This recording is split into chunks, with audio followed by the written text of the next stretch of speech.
경자야, 미안하다. 평생 속였구나. 아버지, 무슨 말씀이세요? 힘내세요. 아버지는 경자의 손을 꼭 잡으며 계속 말씀하셨어요. 목소리가 점점 작아지고 있었지만 경자는 한마디도 놓치지 않으려고 귀를 바짝 기울였습니다. 장독대 밑에 너희 엄마가 있다. 그 순간 경자의 머릿속이 하얘졌어요. 뭔가 잘못 들은 것 같았습니다. 다시 한번 확인하려고 했지만 아버지의 목소리는 더욱 약해졌어요. 엄마가 장독대 밑에 있다고요? 그게 무슨... 아버지는 마지막 힘을 다해 경자의 손을 더 세게 잡으셨습니다. 그리고는 눈을 감으며 마지막 말씀을 하셨어요. 용서해라, 경자야. 엄마를 용서해달라. 구독, 좋아요는 영상 제작에 큰 힘이 됩니다. 전라남도 곡성의 작은 시골 마을에는 아침이면 어김없이 닭 우는 소리가 울려 퍼집니다. 산자락에 둘러싸인 이 마을은 시간이 멈춘 듯 고요하고 평화로워 보이죠. 하지만 그 평온함 속에는 말하지 못한 상처들이 깊이 묻혀 있었습니다. 최경자는 올해 58살로 서울에서 30년 가까이 살다가 아버지 간병을 위해 고향으로 내려왔습니다. 도시 생활에 익숙해진 몸이라 처음엔 모든 게 불편했지만 이제는 제법 시골 살림에 적응했어요. 매일 아침 6시면 일어나서 아버지 약부터 챙기고 집 앞 텃밭에 물을 주는 게 일상이 되었습니다. 아버지 최노인은 올해 82살로 알츠하이머 초기 증상과 함께 당뇨와 고혈압까지 앓고 계십니다. 예전엔 마을에서 목소리 큰 분으로 유명했는데 이젠 하루 종일 말씀을 몇 마디 안 하세요. 가끔 멍하니 허공을 바라보며 중얼거리는 모습을 보면 경자의 마음이 저려옵니다. 아버지, 아침 드세요. 경자가 밥상을 들고 들어가면 아버지는 고개만 끄덕이며 젓가락을 드십니다. 말이 없어서 답답하지만 그래도 밥은 잘 드시니까 다행이라고 생각해요. 아버지의 병이 더 심해지기 전에 해결하고 싶은 게 하나 있었는데 바로 어머니 홍말순의 실종 사건이었습니다. 30년 전 어머니는 어느 날 갑자기 집을 나가신 후 소식이 끊어졌어요. 당시 경자는 28살로 서울에서 직장 생활을 하고 있었는데 아버지한테서 급하게 연락이 왔습니다. 내 엄마가 없어졌다는 한마디였죠. 경자는 급히 고향으로 내려와 며칠 동안 찾아다녔지만 어머니의 행방은 묘연했습니다. 마을 사람들은 수군대기 시작했어요. 홍말순이 외도를 했다는 소문이 돌았고 남자를 따라 어디론가 도망갔을 거라는 추측들이 난무했습니다. 하지만 경자는 그런 말들을 믿을 수 없었어요. 어머니는 평생 집안일만 하시며 아버지와 자식들을 위해 살아오신 분이었거든요. 엄마는 왜 그렇게 갑자기 사라지셨을까? 어디서라도 살아계시긴 할까? 경자는 지금도 가끔 이런 생각에 잠겨요. 특히 어머니가 즐겨 입으시던 한복을 정리하거나 어머니 방에서 나는 익숙한 냄새를 맡을 때면 가슴이 먹먹해집니다. 어머니가 돌아가신 건지 아니면 어딘가에서 여전히 살고 계신 건지 알 수가 없어서 더욱 괴로워요. 집 마당 한쪽에는 커다란 장독대가 자리 잡고 있습니다. 어머니가 정성스럽게 담근 된장과 고추장이 들어있던 그 장독대는 이제 경자가 관리하고 있어요. 매일 아침 물걸레로 닦고 뚜껑도 바람이 불면 날아가지 않도록 꼼꼼히 확인합니다. 그런데 이상한 건 장독대 밑바닥 부분은 한 번도 손을 대지 않았다는 점이에요. 처음엔 별 생각 없었는데 자꾸 신경이 쓰이기 시작했습니다. 장독대 주변은 깨끗이 정리하면서 왜 밑은 그대로 둘까요? 아버지한테 물어봐도 그냥 두라는 말씀만 하실 뿐입니다. 그래서 경자는 그 부분만큼은 건드리지 않고 있어요. 요즘 들어 아버지의 기억력이 더욱 나빠지고 있습니다. 방금 전 일도 기억 못 하시고 가끔은 경자를 못 알아보시기도 해요. 그럴 때마다 경자의 마음은 답답해집니다. 이렇게 아버지의 기억이 사라져버리면 어머니에 대한 진실도 영영 알 수 없게 될 거라는 불안감이 들거든요. 아버지, 엄마는 정말 어디로 가신 걸까요? 가끔씩 용기를 내어 물어보지만 아버지는 그럴 때마다 고개를 돌리시며 대답을 피하십니다. 그 모습을 볼 때마다 경자는 뭔가 숨기는 게 있다는 느낌을 받아요. 하지만 아버지를 더 이상 괴롭히고 싶지 않아서 그만두곤 합니다. 저녁이 되면 경자는 마당에 나와 장독대를 바라보며 생각에 잠깁니다. 어머니가 마지막으로 이 장독대 앞에 서 계시던 모습이 아직도 선명해요. 하얀 저고리에 검은 치마를 입고 된장독 뚜껑을 열어보시던 그 뒷모습 말이에요. 그게 어머니를 본 마지막 기억입니다. 마을 사람들의 시선도 여전히 부담스럽습니다. 경자가 지나가면 수군거리며 고개를 흔드는 모습들을 자주 봐요. 30년이 지났지만 여전히 홍말순의 실종에 대한 소문은 마을 사람들 입에 오르내리고 있습니다. 그런 시선들이 경자에게는 상처가 되지만 어쩔 수 없는 일이라고 체념하고 있어요. 오늘도 경자는 장독대를 닦으며 어머니를 그리워합니다. 언젠가는 진실을 알 수 있을 거라는 희망을 품고 있지만 시간이 갈수록 그 희망은 점점 희미해져 가고 있었습니다. 그날 밤은 유난히 바람이 세게 불었습니다. 경자는 아버지가 평소보다 더 힘들어 하시는 걸 느꼈어요. 저녁 식사도 거의 드시지 못하고 자꾸 가슴을 움켜쥐며 숨을 헐떡이셨거든요. 아버지, 괜찮으세요? 얼굴이 너무 안 좋아 보이는데. 경자가 걱정스럽게 물었지만 아버지는 괜찮다며 손을 흔드셨습니다. 하지만 경자의 눈에는 아버지의 상태가 심상치 않아 보였어요. 평소에도 말씀이 적으셨지만 오늘은 아예 말을 안 하려고 하시는 것 같았습니다. 밤 11시쯤 되었을까요? 경자는 잠들려고 하는데 아버지 방에서 이상한 소리가 들려왔습니다. 뭔가 넘어지는 소리와 함께 신음소리가 났어요. 급하게 달려가 보니 아버지가 바닥에 쓰러져 계셨습니다. 아버지, 아버지. 경자가 아무리 불러도 아버지는 의식을 잃은 상태였어요. 얼굴은 새파랗게 질려 있고 숨소리도 가쁘고 불규칙했습니다. 경자는 서둘러 119에 신고를 했어요. 구급차가 올 때까지의 시간이 정말 길게 느껴졌습니다. 제발, 제발 괜찮으시길. 경자는 아버지의 손을 잡고 계속 기도했어요. 아버지가 돌아가시면 어머니에 대한 진실을 영영 알 수 없게 될 거라는 생각이 머릿속을 스쳐갔습니다. 그런 이기적인 생각을 하는 자신이 미웠지만 어쩔 수 없었어요. 구급차는 곡성에서 가장 큰 병원으로 아버지를 실어갔습니다. 응급실에서 몇 시간을 기다린 후 의사가 나와서 말했어요. 심근경색으로 상태가 매우 위중하다고 했습니다. 언제 어떻게 될지 모르니까 마음의 준비를 하라는 말도 덧붙였죠. 경자는 중환자실 앞 의자에 앉아 밤을 새웠습니다. 가끔 간호사가 나와서 상태를 알려주었지만 좋아지는 기미는 보이지 않았어요. 오히려 시간이 갈수록 더 악화되고 있다고 했습니다. 다음 날 새벽 의사가 경자를 불렀어요. 아버지가 잠깐 의식을 되찾으셨다는 얘기였습니다. 하지만 아마 마지막일 거라고 했죠. 경자는 급하게 중환자실로 들어갔습니다. 산소 마스크를 쓰고 누워 계신 아버지의 모습이 너무나 초라해 보였어요. 평생 든든하게 느껴졌던 아버지가 이렇게 작고 약해 보일 줄은 몰랐습니다.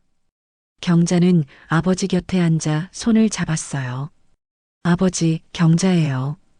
들리세요? 아버지는 천천히 눈을 뜨셨습니다. 흐릿했지만 경자를 알아보시는 것 같았어요.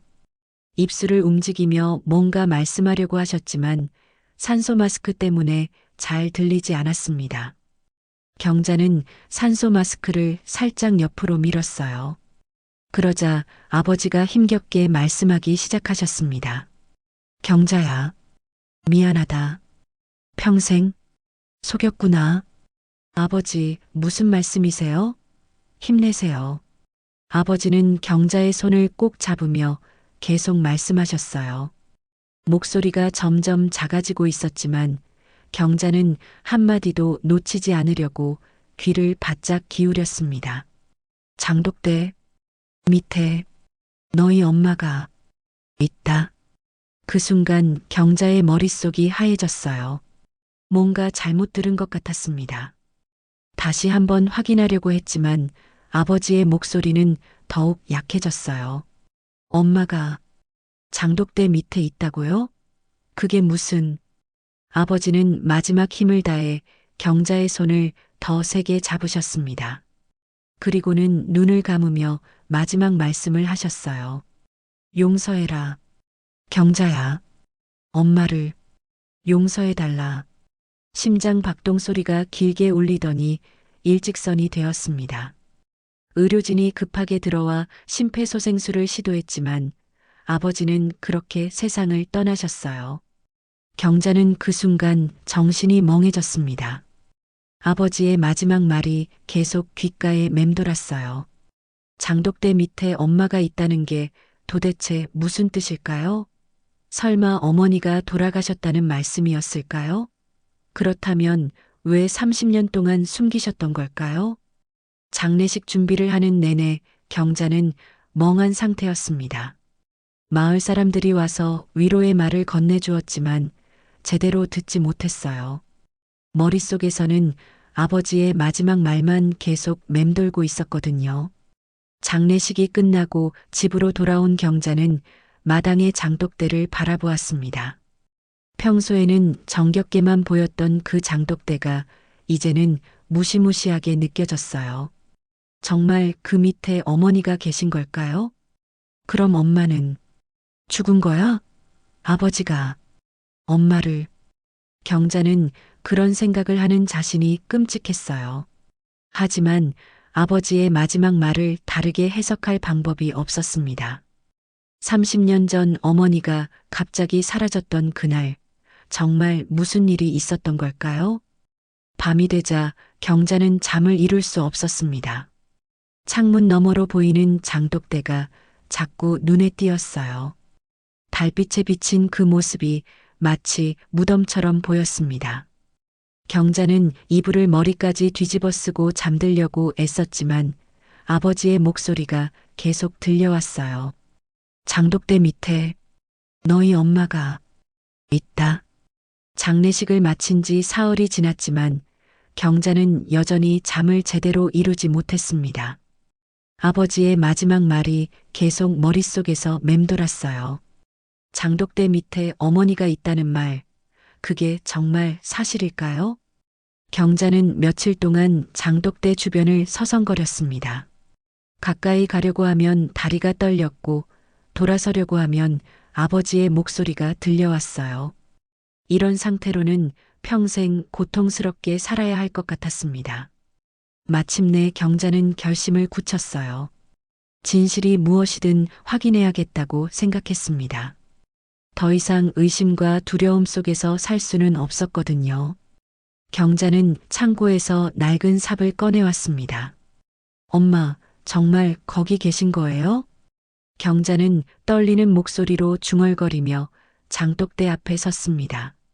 무거운 장독들을 하나씩 옮기는 건 쉬운 일이 아니었어요. 된장독, 고추장독, 간장독까지 모두 옮기고 나니 해가 중천에 떠 있었습니다. 장독대 밑바닥이 드러났습니다. 다른 곳보다 땅이 조금 움푹 들어가 있는 것 같았어요. 경자는 삽을 들고 조심스럽게 땅을 파기 시작했습니다. 처음에는 평범한 흙만 나왔지만 점점 깊이 들어갈수록 흙의 색깔이 달라졌어요. 1시간쯤 팠을까요? 삽에 뭔가 딱딱한 게 걸렸습니다. 경자는 급하게 손으로 흙을 헤쳐보았어요. 그러자 녹슨 반지 하나가 나왔습니다. 어머니가 평생 끼고 계셨던 결혼 반지였어요. 이게 엄마 반지. 경자의 손이 덜덜 떨렸습니다. 반지를 본 순간 모든 게 현실로 다가왔어요.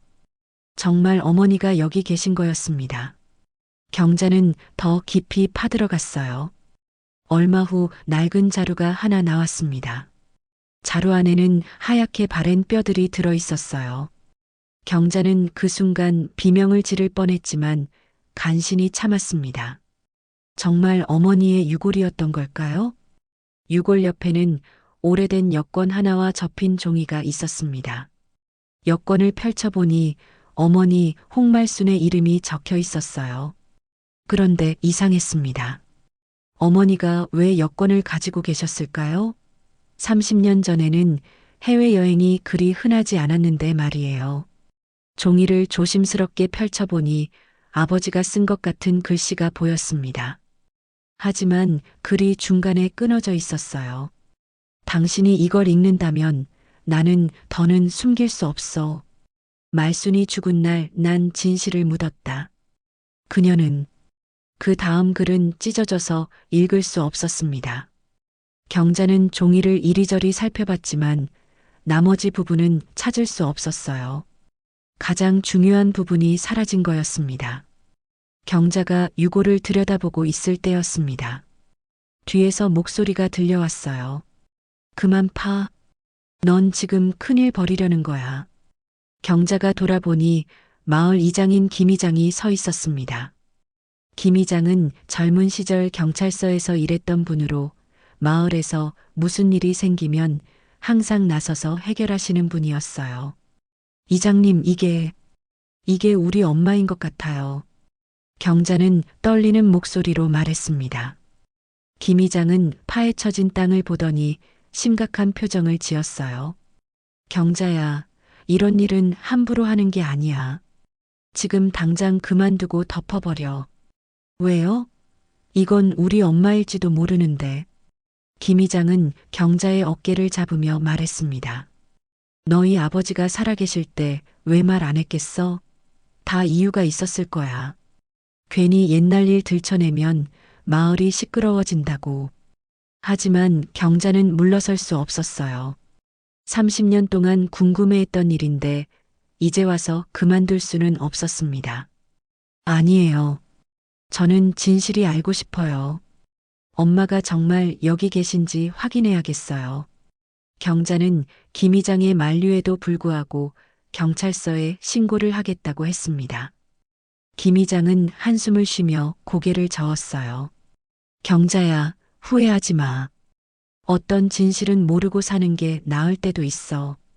김 이장이 떠나고 난 후 경자는 혼자 앉아 유골을 바라보았습니다. 정말 이게 어머니일까요? 그렇다면 어머니는 왜 여기 묻혀 계신 걸까요? 아버지가 어머니를 죽이신 건 아니겠죠? 경자는 휴대폰을 꺼내 경찰서에 신고를 했습니다. 유골을 발견했다고 말하자 경찰이 곧 나오겠다고 했어요. 신고를 마치고 나니 마음이 조금 가벼워졌습니다. 이제 전문가들이 조사해서 진실을 밝혀주겠죠. 1시간 후 경찰과 국과수 직원들이 현장에 도착했습니다. 경자는 자초지종을 설명했어요. 아버지의 마지막 말과 함께 발견한 유골에 대해서 말이죠. 이 유골이 정말 제 어머니인지 확인해 주세요. 30년 전에 실종되신 분이에요. 국과수 직원은 유골을 조심스럽게 수습하며 말했습니다. 정확한 감식을 위해서는 시간이 좀 걸릴 겁니다. 결과가 나오면 연락드리겠습니다.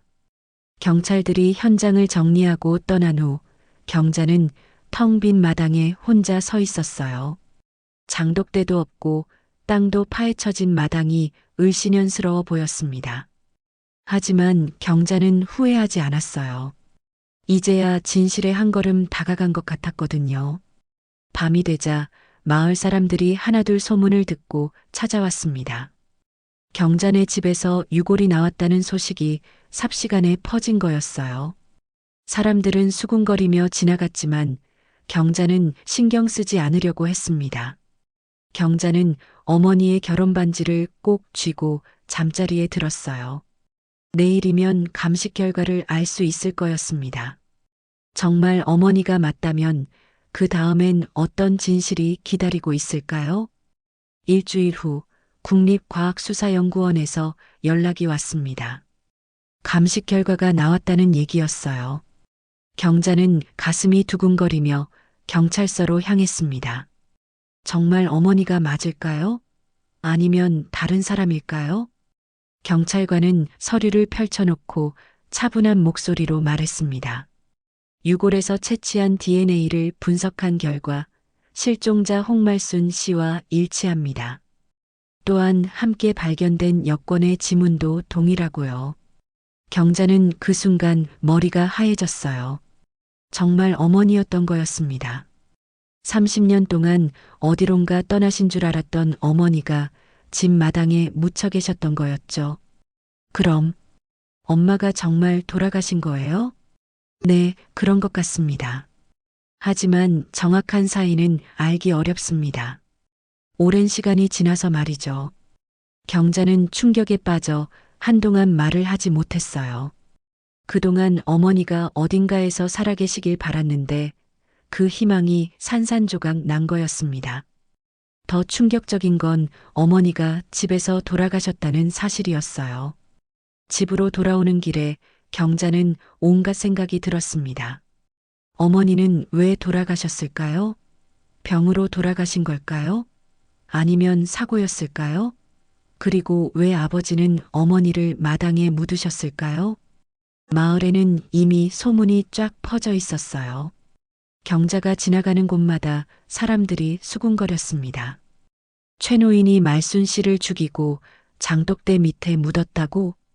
그러게 말이야. 30년 동안 그 위에서 장 담그고 살았다니. 무섭기도 하지. 그럼 외도설은 거짓이었던 거네. 사람들의 시선이 따갑게 느껴졌지만 경자는 참았어요. 지금은 진실을 밝히는 게 더 중요했습니다. 어머니가 왜 돌아가셨는지, 아버지가 왜 숨기셨는지 알아내야 했어요. 집에 돌아와서 경자는 아버지의 유품을 다시 살펴보기 시작했습니다. 뭔가 단서가 있을 거라고 생각했거든요. 아버지 방의 서랍과 장롱을 샅샅이 뒤져봤지만 특별한 건 없었어요. 그때 마을 이웃인 이복순 할머니가 찾아왔습니다. 복순 할머니는 어머니와 가장 친했던 분으로 경자가 어릴 때부터 잘 알고 지낸 분이었어요. 경자야, 힘들겠구나. 이런 일이 생길 줄 누가 알았겠어.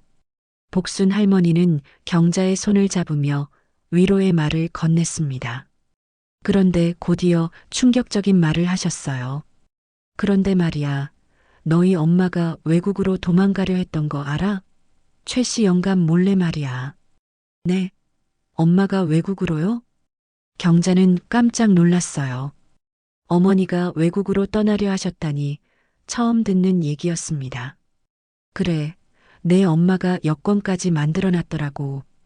그때는 여권 만들기가 쉽지 않았는데 말이야. 어떻게 구했는지 모르겠더라. 복순 할머니의 말을 들으니 장독대 밑에서 발견된 여권이 이해됐어요. 어머니가 정말 외국으로 떠나려고 하셨던 거였습니다. 그럼 엄마가 정말 외도를 하신 건가요? 그건 모르겠어. 하지만 내 엄마가 누군가와 자주 만나는 건 봤지. 마을 밖에서 말이야. 경자는 더욱 혼란스러워졌어요. 어머니가 정말 다른 남자를 만나셨던 걸까요? 그렇다면 마을 사람들의 소문이 사실이었던 건가요? 그날 밤에 뭔가 큰일이 있었어. 너희 집에서 소리가 많이 났거든. 그 다음 날부터 내 엄마 모습이 안 보이더라고. 복순 할머니는 계속 말씀하셨어요. 최 씨 영감이 내 엄마 없어졌다고 할 때 난 이상하다고 생각했어. 그렇게 급하게 사라질 사람이 아니었거든. 내 엄마는. 할머니가 돌아가신 후 경자는 더욱 깊은 생각에 빠졌습니다. 어머니가 외국으로 떠나려 했다는 것, 그리고 누군가와 만났다는 것. 이 모든 게 어머니의 죽음과 관련이 있는 걸까요? 경자는 다시 아버지 방을 뒤지기 시작했어요. 이번에는 더 꼼꼼히 살펴봤습니다. 침대 밑, 장롱 위, 벽장 구석구석까지 모두 확인했어요. 그러다가 옷장 맨 뒤편에서 작은 상자를 발견했습니다. 상자 안에는 오래된 비디오 테이프 하나가 들어 있었어요.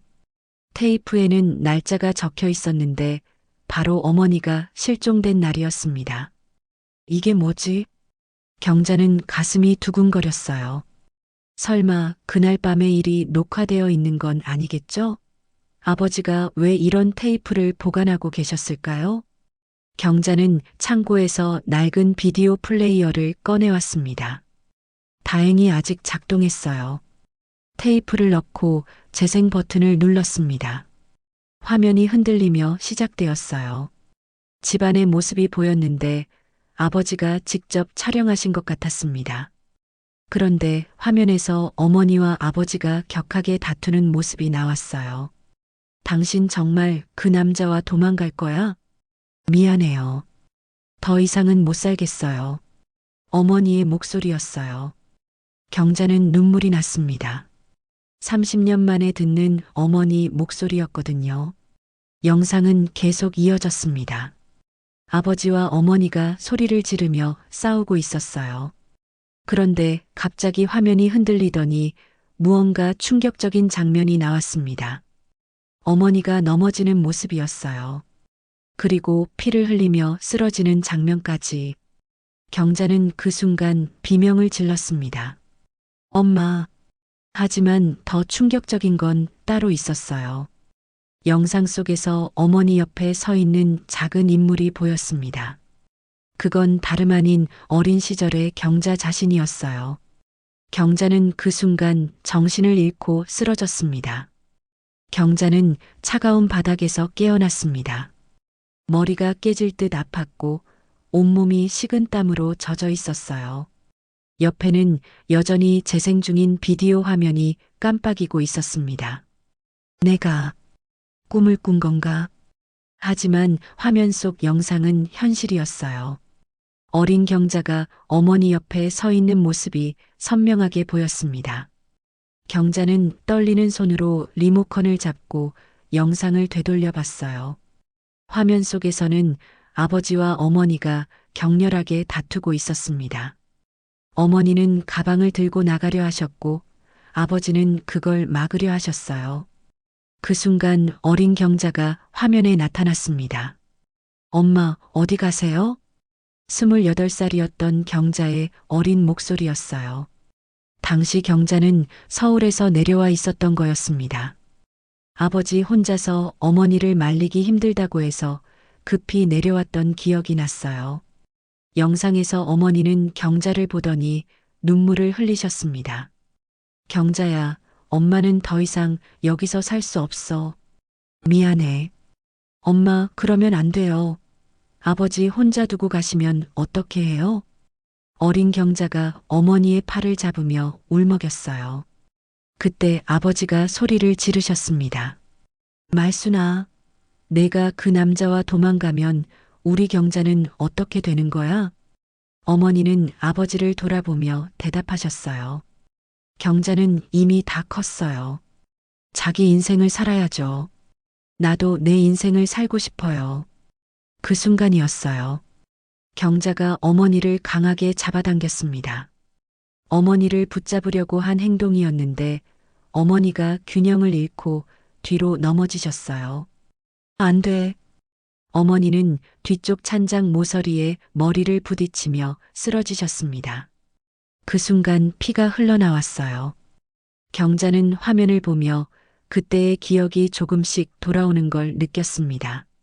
엄마, 엄마. 어린 경자가 어머니를 흔들었지만 어머니는 깨어나지 않으셨어요. 아버지가 급히 달려와 어머니의 숨을 확인하셨습니다. 하지만 이미 늦었어요. 경자야, 너 그날 기억 안 나지? 영상 속에서 아버지가 어린 경자에게 말씀하시는 목소리가 들렸어요. 경자는 그제야 모든 걸 기억해냈습니다. 어머니가 쓰러진 후 아버지가 자신을 방으로 데려가셨던 것, 그리고 아무 일도 없었던 것처럼 행동하라고 하셨던 것. 내가 엄마를 죽였어? 경자는 바닥에 주저앉으며 울부짖었어요. 30년 동안 묻혀있던 기억이 모두 되살아났습니다. 어머니를 붙잡으려 했던 것뿐인데 그것이 어머니의 죽음으로 이어졌던 거였어요. 영상은 계속 이어졌습니다. 아버지가 어린 경자를 달래시며 말씀하셨어요. 경자야, 이건 사고야. 내가 일부러 한 게 아니지? 엄마도 내가 일부러 한 게 아니라는 걸 알아. 아버지, 엄마가 죽었어요? 정말 죽은 거예요? 경자야, 이 일은 아무한테도 말하면 안 돼. 알겠지? 내가 힘들어질 거야. 어린 경자는 고개를 끄덕였어요. 아버지의 말씀이 무서웠거든요. 그 후로 경자는 그날의 기억을 마음 깊은 곳에 묻어버렸던 거였습니다. 현재의 경자는 온몸이 떨렸어요. 자신이 어머니를 죽인 장본인이었다는 사실이 믿어지지 않았습니다. 물론 일부러 한 건 아니었지만 결과적으로는 자신의 행동이 어머니의 죽음을 불러온 거였어요. 내가 엄마를.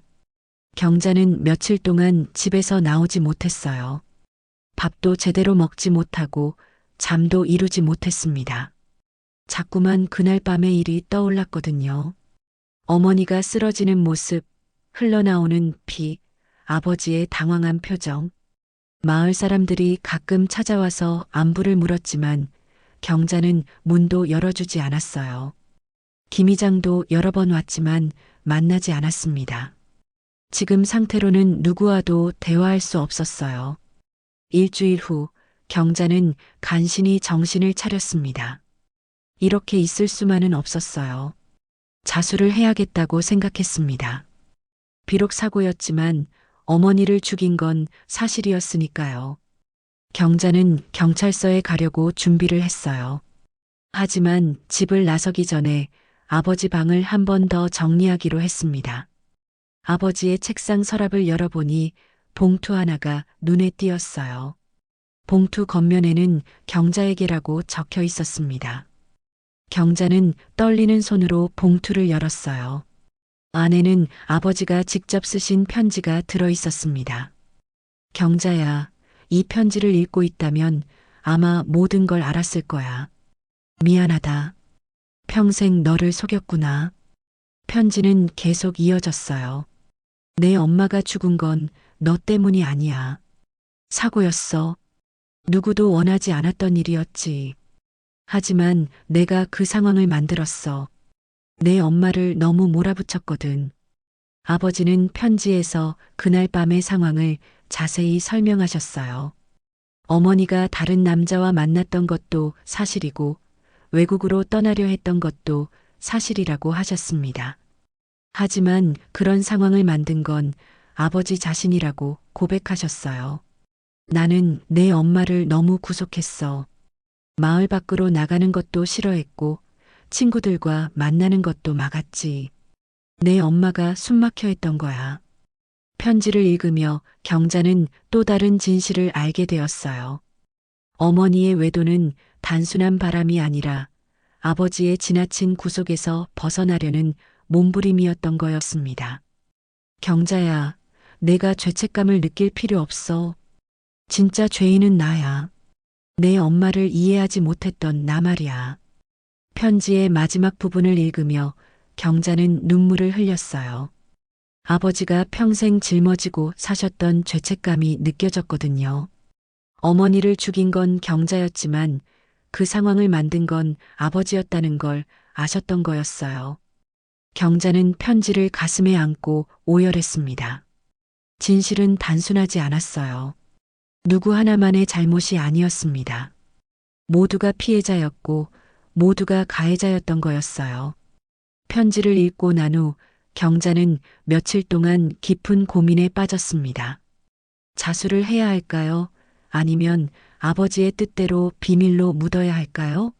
매일 밤 잠들기 전에 어머니의 얼굴이 떠올랐어요. 그리고 어머니가 쓰러지던 그 순간도 말이죠. 경자는 거울 앞에 서서 자신을 바라보았습니다. 58살이 된 지금의 자신과 28살이었던 그때의 자신. 30년이라는 세월이 흘렀지만 죄책감은 조금도 줄어들지 않았어요. 엄마, 정말 미안해요. 경자는 매일 어머니 사진 앞에서 사과했습니다. 하지만 사과만으로는 마음이 편해지지 않았어요. 뭔가 더 해야 할 일이 있다는 생각이 들었습니다. 마침내 경자는 결심을 했어요. 경찰서에 가서 모든 걸 털어놓기로 했습니다. 비록 사고였지만 자신의 행동으로 어머니가 돌아가셨다는 사실을 숨길 수는 없었거든요. 경자는 정장을 차려입고 경찰서로 향했습니다. 가는 길에 마을 사람들이 수군거리는 소리가 들렸어요. 최 노인이 말순 씨 죽였다더라. 그럼 그동안 우리가 잘못 생각했던 거네. 무서운 일이야. 사람이 어떻게 그런 일을. 사람들은 여전히 아버지를 의심하고 있었어요. 경자는 그런 소문들을 들으며 가슴이 아팠습니다. 아버지는 평생 그런 오해를 받으며 사셨던 거였어요. 경찰서에 도착한 경자는 담당 형사를 만났습니다. 형사는 경자를 보더니 의아해했어요. 무슨 일로 오셨나요? 감식 결과는 이미 알려드렸는데. 제가 고백할 게 있어요. 경자는 떨리는 목소리로 말했습니다. 형사는 경자를 조사실로 안내했어요. 경자는 가져온 비디오 테이프와 아버지의 편지를 꺼내 놓았습니다. 30년 전 어머니가 돌아가신 날 저도 그 자리에 있었어요. 그리고 어머니를 밀쳐서 쓰러뜨린 건 저였어요. 형사는 놀란 표정을 지었어요. 경자는 그날 밤의 일을 처음부터 끝까지 자세히 설명했습니다. 어머니가 집을 떠나려 했던 것, 자신이 말리려다가 실수로 밀쳐버린 것, 그리고 아버지가 모든 걸 덮어주신 것까지 말이에요. 형사는 비디오 테이프를 재생해 봤습니다. 영상을 보고 나서 한숨을 쉬었어요. 정말 안타까운 일이네요. 하지만 형사는 잠시 말을 멈췄다가 계속했습니다. 이 사건은 공소시효가 만료됐습니다. 30년이나 지났으니까요. 설사 고의가 아닌 사고라고 하더라도 처벌할 수 없어요. 경자는 허탈했어요. 자수를 하려고 왔는데 처벌받을 수도 없다는 얘기였습니다. 그럼 저는 아무 죄도 없는 건가요? 법적으로는 그렇습니다. 하지만 도덕적인 책임은 또 다른 문제겠죠. 경자는 경찰서를 나오며 더욱 혼란스러워졌어요. 법적으로는 처벌받을 수 없지만 마음의 짐은 여전했습니다. 어떻게 해야 이 죄책감에서 벗어날 수 있을까요? 집으로 돌아온 경자는 아버지의 편지를 다시 읽어봤어요. 편지 마지막 부분에는 이런 말이 적혀 있었습니다. 경자야, 내가 이 일로 평생 고통받기를 원하지 않아. 내 엄마도 그럴 거야. 우리는 모두 실수를 하며 살아가는 거야. 중요한 건 그 실수에서 배우고 더 나은 사람이 되는 거지. 아버지의 말씀이 조금씩 마음에 와닿기 시작했어요. 하지만 여전히 어머니에 대한 죄책감은 사라지지 않았습니다. 며칠 후 경자는 어린 시절 다녔던 시골 교회를 찾아갔습니다. 오랫동안 가지 않았던 곳이었지만 지금은 누군가에게 마음을 털어놓고 싶었어요.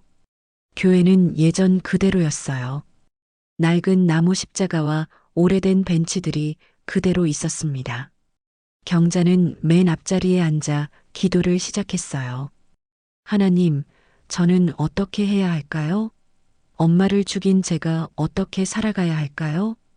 경자는 울먹이며 기도했습니다. 어머니가 살아계실 때 자주 앉으셨던 자리였어요. 어머니는 교회에 오시면 항상 경자의 앞날을 위해 기도하셨거든요.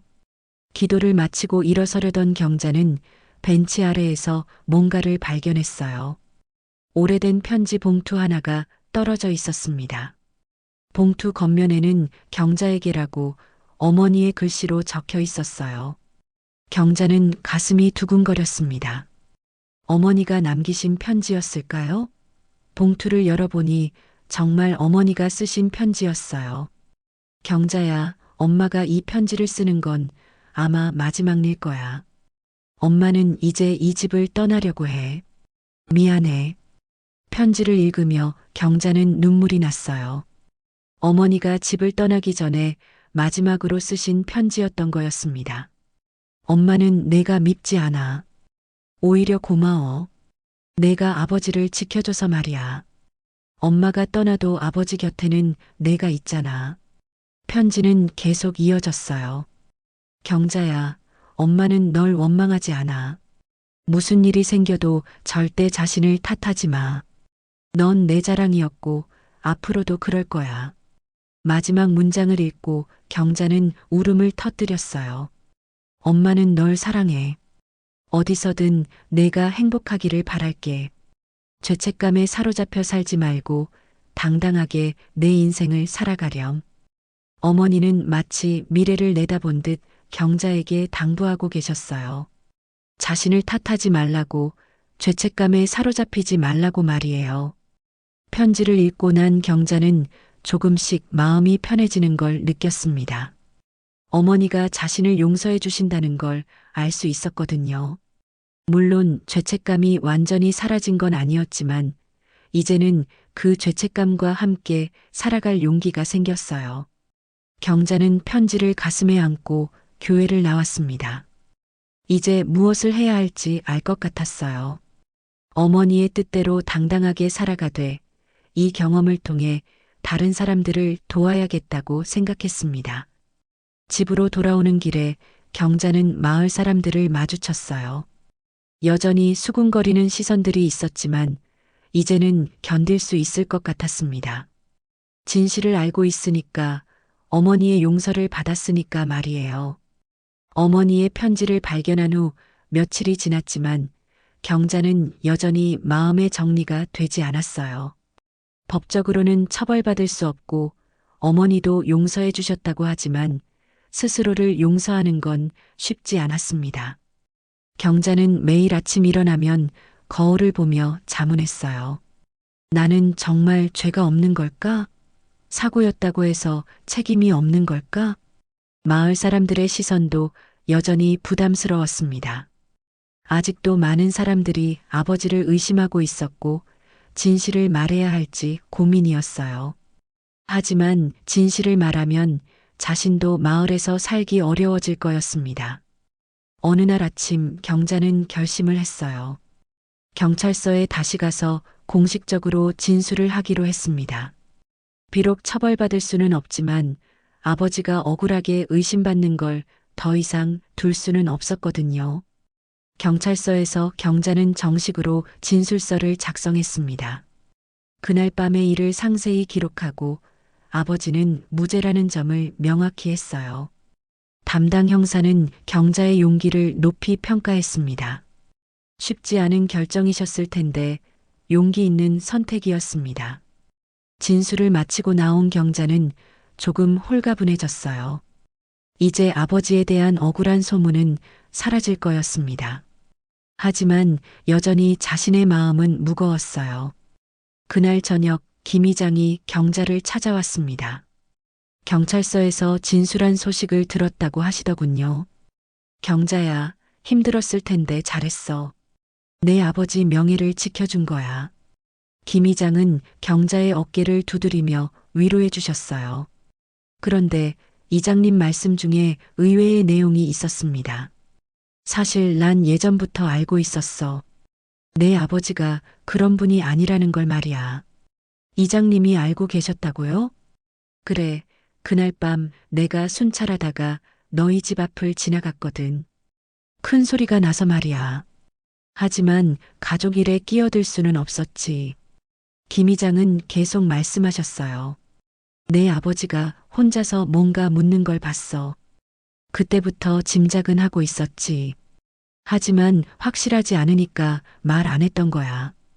경자는 놀랐어요. 이장님이 모든 걸 알고 계셨다니 그럼 왜 그동안 아무 말씀 안 하셨을까요? 왜 말씀 안 하셨어요? 경자야, 어떤 진실은 당사자가 스스로 찾아가야 하는 거야. 내가 먼저 말했으면 내가 더 힘들어 했을 거 아니야. 이장님의 말씀이 마음에 와닿았어요. 정말 자신이 직접 진실을 마주해야 했던 거였습니다. 며칠 후 경자는 마을 사람들 앞에서 공개적으로 진실을 말했습니다. 마을회관에서 열린 정기 모임에서였어요. 사람들은 처음에는 믿지 못하겠다는 표정이었지만 경자가 눈물을 흘리며 사과하자 조금씩 이해하기 시작했습니다. 모두 사고였어. 경자가 일부러 한 게 아니야. 복순 할머니가 먼저 경자를 감싸주셨어요. 다른 사람들도 하나둘 고개를 끄덕였습니다. 물론 여전히 의심스러워하는 사람들도 있었지만 대부분은 경자를 이해해 주었어요. 경자야, 힘들었겠구나. 그동안 혼자 견디느라 고생했어. 마을 사람들의 위로를 받으며 경자는 조금씩 마음이 가벼워지는 걸 느꼈습니다. 하지만 여전히 스스로를 완전히 용서할 수는 없었어요. 그날 밤 경자는 오랜만에 깊은 잠에 빠졌습니다. 꿈에서 어머니를 만났어요. 어머니는 젊었을 때 모습 그대로 경자 앞에 서 계셨습니다. 엄마, 정말 미안해요. 제가 엄마를. 경자가 사과하려고 하자 어머니가 손을 저으며 말씀하셨어요. 경자야, 그만해. 엄마는 내가 미안해하는 모습을 보고 싶지 않아. 꿈속의 어머니는 경자를 따뜻하게 안아주셨어요. 넌 잘못한 게 없어. 엄마를 사랑했기 때문에 붙잡으려 했던 거잖아. 그게 잘못이니? 하지만 엄마가 돌아가셨잖아요. 그건 운명이었어. 누구의 잘못도 아니야. 경자야, 이제 그만 자신을 탓하고 새로운 삶을 시작해. 꿈에서 깨어난 경자는 눈물을 흘리고 있었어요. 하지만 이번엔 슬픈 눈물이 아니라 후련한 눈물이었습니다. 어머니가 정말 자신을 용서해 주신다는 걸 느꼈거든요. 다음 날부터 경자는 조금씩 변화하기 시작했어요. 마을 사람들과 자연스럽게 인사를 나누었고 오랫동안 손대지 않았던 텃밭일도 다시 시작했습니다. 어느 날 경자는 마을 입구에서 울고 있는 중년 여성을 만났어요. 다른 지역에서 온 분 같았는데 무슨 일인지 몹시 힘들어 보였습니다. 괜찮으세요? 무슨 일이신지. 경자가 다가가서 물어보니 그 여성은 남편의 외도 때문에 고민이라고 했어요. 어떻게 해야 할지 모르겠다며 울먹였습니다. 저도 비슷한 일을 겪어봤어요. 혼자서 고민하지 마시고 얘기해 보세요.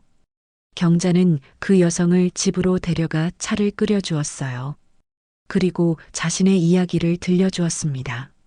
물론 모든 걸 다 말하지는 않았지만 가족 간의 갈등과 상처에 대해서 이야기했어요. 마음의 상처는 시간이 지나야 아물어요. 하지만 혼자서 견디려고 하면 더 힘들어져요. 누군가와 함께 나누면 조금씩 나아질 거예요. 그 여성은 경자의 말을 듣고 많이 위로받았다고 했어요. 그리고 며칠 후 다시 찾아와서 고맙다는 인사를 했습니다. 그때 경자는 깨달았어요. 자신의 아픈 경험이 다른 사람을 도울 수 있다는 걸 말이에요. 어머니의 죽음과 자신의 죄책감, 그 모든 고통이 헛되지 않을 수도 있겠다는 생각이 들었습니다. 경자는 마음속으로 어머니께 말씀드렸어요. 엄마, 저 이제 알 것 같아요. 제가 왜 이런 일을 겪어야 했는지 말이에요. 아픈 사람들을 도우라고 하신 거죠? 그날 밤 경자는 오랜만에 평안한 마음으로 잠자리에 들었습니다. 아직도 죄책감이 완전히 사라진 건 아니었지만 이제는 그 죄책감과 함께 살아갈 수 있을 것 같았어요. 그리고 그 경험을 통해 다른 사람들을 도울 수 있다는 희망도 생겼고요. 6개월이 흘렀습니다. 경자는 이제 마을 사람들과 자연스럽게 어울리며 살아가고 있었어요. 처음에는 어색했지만 시간이 지나면서 사람들도 경자를 따뜻하게 받아들여 주었습니다. 무엇보다 경자 자신이 많이 변했어요. 어느 날 경자는 마을 이장실에서 김 이장과 대화를 나누고 있었습니다. 요즘 마을에 힘든 일을 겪는 사람들이 늘고 있다는 얘기였어요. 경자야, 내가 요즘 사람들 상담해 주는 걸 보니까 생각이 났어. 우리 마을에 그런 공간이 하나 있으면 좋겠더라고. 무슨 공간 말씀이세요? 마음이 아픈 사람들이 와서 편하게 얘기할 수 있는 곳 말이야. 요즘 중장년층도 스트레스가 많잖아. 김 이장의 제안을 듣고 경자는 가슴이 뛰었어요. 자신도 그런 생각을 하고 있었거든요. 자신의 경험을 살려서 다른 사람들을 도울 수 있는 일을 하고 싶었는데 마침 좋은 기회가 온 거였습니다. 정말 좋은 생각이에요. 저도 그런 일을 해보고 싶었거든요. 그래, 그럼 군청에 한번 문의해 볼까? 요즘 농촌 복지 사업에 관심이 많으니까 지원받을 수 있을 거야. 며칠 후 경자는 군청을 찾아가 상담소 설립에 대해 문의했어요. 담당 공무원은 경자의 제안에 관심을 보였습니다.